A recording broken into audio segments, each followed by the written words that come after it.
मोदी जी, आपके लिए नई मुसीबत आ गई है। सऊदी अरब और इराक ने भारत की दूसरी बड़ी रिफाइनरी न्यारा एनर्जी को तेल की सप्लाई बंद कर दी है। ये फैसला यूरोपीय यूनियन की रूसी हिमायत याफ्ता कंपनियों पर आयद पाबंदियों के तनाजुर में किया गया है। इस इकदाम से भारत की तवानाई सलामती खतरे में पड़ गई है। आलमी मार्केट में तेल की कीमतों में इजाफा और ताकत के तवाजुन में बड़ी तब्दीलियों का खदशा पैदा हो गया है। ये सब कुछ देखिए इस वीडियो में।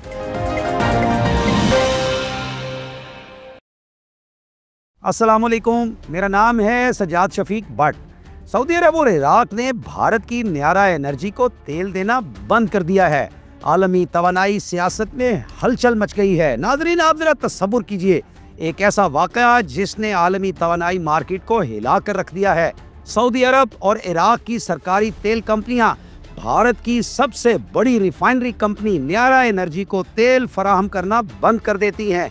ये सिर्फ एक तिजारती फैसला नहीं, बल्कि आलमी सियासत, तवानाई की सलामती और बैनुल-अक़वामी ताल्लुकात के एक बड़े मंजरनामे का हिस्सा है। आज हम इस वीडियो में बिलतरतीब देखेंगे न्यारा एनर्जी की अहमियत और तारीख, सऊदी अरब और इराक का फैसला, यूरोपीय यूनियन की पाबंदियां, न्यारा एनर्जी की मौजूदा सूरत हाल और आलमी मार्केट पर असर, मुख्तलिफ ममालिक और आलमी मीडिया का रद्द अमल, तवानाई की सियासत में मुमकिन तब्दीलियां। हमारा मकसद सिर्फ हकायक सामने रखना है ताकि आप खुद अपनी राय कायम करें कि ये फैसला भारत, सऊदी अरब, इराक और दुनिया के लिए क्या मायने रखता है। न्यारा एनर्जी भारत की दूसरी सबसे बड़ी रिफाइनरी है जो वादीनार, गुजरात में वाक़या है। इसकी रिफाइनिंग सलाहियत तकरीबन 4 लाख बैरल रोज़ाना है, जो भारत की मजमूई रिफाइनिंग सलाहियत का तकरीबन 8% बनती है। न्यारा एनर्जी में रूसी रियासती कंपनी रोशनेफेट के 49.13% हिस्से हैं, जबकि बाकी हिस्से बैनुल-अक़वामी सरमायाकारों के पास हैं। इसका मतलब यह है कि कंपनी आलमी तवानाई और सरमायाकारी के पेचीदा जाल में एक अहम किरदार अदा करती है। सऊदी अरब और इराक से होने वाली खाम तेल की दरामद इस कंपनी की रिफाइनिंग के लिए लाजमी है, जिसकी वजह से ये कंपनी भारत की तवानाई की ज़रूरियात में एक कलीदी किरदार अदा करती आई है। हर माह तकरीबन 30 लाख बैरल खाम तेल न्यारा एनर्जी को फराहम किया जाता था। न्यारा एनर्जी का किरदार सिर्फ भारत की तवानाई तक महदूद नहीं, बल्कि ये एशिया में आलमी तवानाई मार्केट के तवाज़ुन पर भी असर डालती है, क्योंकि इसकी खाम तेल की तलब आलमी सप्लाई चेन में एक अहम हिस्से की नुमाइंदगी करती है। यूरोपीय यूनियन ने जुलाई 2025 में रूसी हिमायत याफ्ता कंपनियों पर पाबंदियां आयद की, जिसमें न्यारा एनर्जी भी शामिल थी। यूरोपीय यूनियन ने ऐलान किया कि रूस की तेल और तवानाई की कंपनियों के साथ तिजारती ताल्लुकात में एहतियात बरती जाए और किसी भी गैर कानूनी या ख़तरनाक लेन देन पर पाबंदी हो। सऊदी अरब की सरकारी कंपनी आरामको ने ऐलान किया कि यूरोपीय पाबंदियों और बैनुल-अक़वामी मालियाती इदारों की हिदायत की वजह से वो न्यारा एनर्जी को खाम तेल फराहम नहीं कर सकती। ज़राए के मुताबिक सऊदी अरब ने इस कदम के पीछे अदायगी और बैंकिंग के मसाइल भी बताए हैं। इराक की सरकारी ऑयल मार्केटिंग कंपनी सोमो ने भी न्यारा एनर्जी को खाम तेल फराहम करना बंद कर दिया है।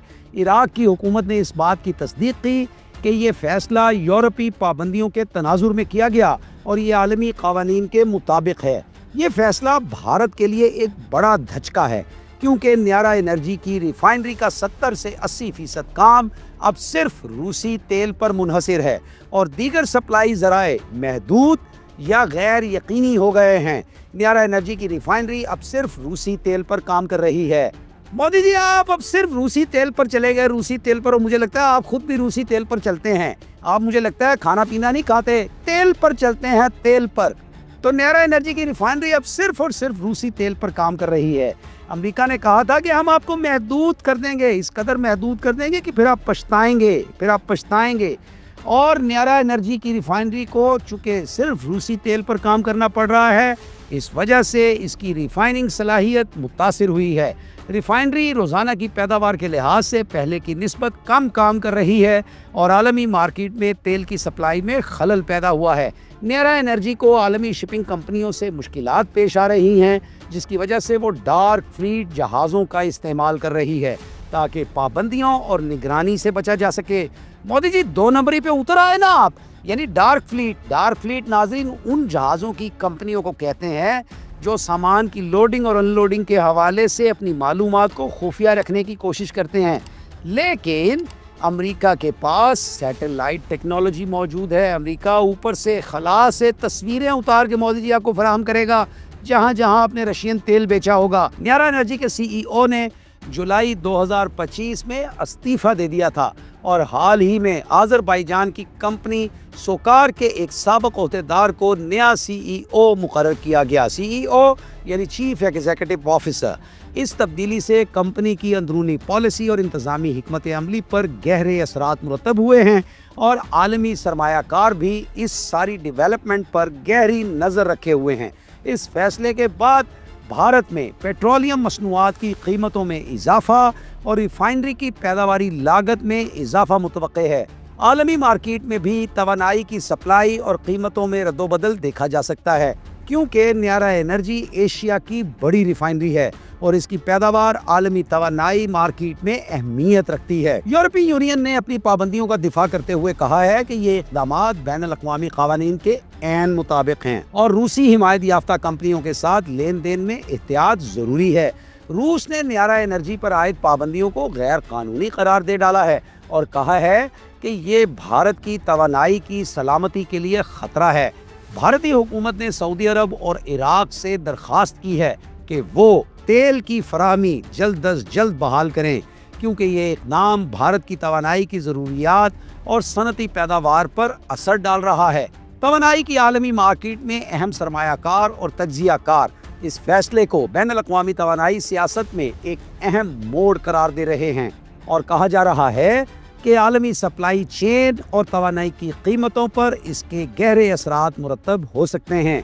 ये फैसला आलमी तवानाई की सियासत में कई अहम सवालात खड़े करता है। न्यारा एनर्जी की महदूद पैदावार भारत के लिए तवानाई की सलामती में ख़तरा पैदा कर सकती है और मुल्क को दीगर सप्लाई ज़राए तलाश करने पर मजबूर कर सकती है। सऊदी अरब और इराक की जानिब से खाम तेल की फराहमी बंद होने से आलमी मार्केट में तेल की कीमतें बढ़ सकती हैं और एशिया के दीगर ममालिक पर भी असर पड़ सकता है। ये इक़दाम आलमी ताल्लुकात में नई सफ़बंदी का सबब बन सकता है और भारत, रूस, सऊदी अरब और इराक के दरमियान मुज़ाकरात की ज़रूरत बढ़ा सकता है। न्यारा एनर्जी की महदूद पैदावार से सनती शोबे मुतासिर हो सकते हैं और बैनुल अक़वामी सरमायाकार इसके ख़तरात को देखते हुए आइंदा ख़रीदारियों में मोहतात हो सकते हैं। नाज़रीन, ये मामला सिर्फ भारत या न्यारा एनर्जी तक बहरहाल महदूद नहीं है बल्कि आलमी तवानाई की सियासत में एक नए दौर की निशानदही करता है। सऊदी अरब और इराक का ये फ़ैसला महज तेल की फराहमी रोकने का मामला नहीं बल्कि ताकत के तवाज़ुन, आलमी इत्तेहादों और मुआशी मुस्तक़बिल की कशमकश का हिस्सा है। अब सवाल ये है कि क्या भारत इस बहरान से निकलने के लिए कोई नया रास्ता तलाश करेगा या भारत इस हवाले से कोई नया रास्ता तलाश कर पाएगा? क्या सऊदी अरब और इराक की ये पॉलिसी वक्ती है या ये एक नई आलमी तवानाई सफ़बंदी का आगाज़ है? और सबसे बढ़कर क्या दुनिया एक नई तवानाई जंग के दहाने पर खड़ी है? आपके ख्याल में ये वाक़या आलमी तवानाई सियासत को किस सिमत ले जाएगा? यहाँ नाजरीन ये याद रखना चाहिए कि डॉलर तब डॉलर बना था जब वो पेट्रो डॉलर बना था। पेट्रोल के साथ डॉलर अटैच हुआ तो पेट्रो डॉलर बना था। डॉलर की तमाम तरक्की का सबब पेट्रोल है और किसी भी करेंसी की मजबूती जो है वो उस करेंसी में ख़रीदारी से वाज़े होती है। नाजरीन, आपके ख्याल में ये वाक़या आलमी तवानाई सियासत को किस सिमत ले जाएगा? आपका क्या ख्याल है कि भारत पर इस सारी सूरत हाल के क्या असरात मुरतब होंगे? रीजनल क्या असरात मुरतब होंगे? इंटरनेशनल क्या असरात मुरतब होंगे? इस सब के बारे में अपने ख्यालात का इजहार ज़रूर कीजिएगा। इंतज़ार रहेगा। बशर्ते ज़िंदगी फिर मुलाकात होगी। अल्लाह हाफ़िज़।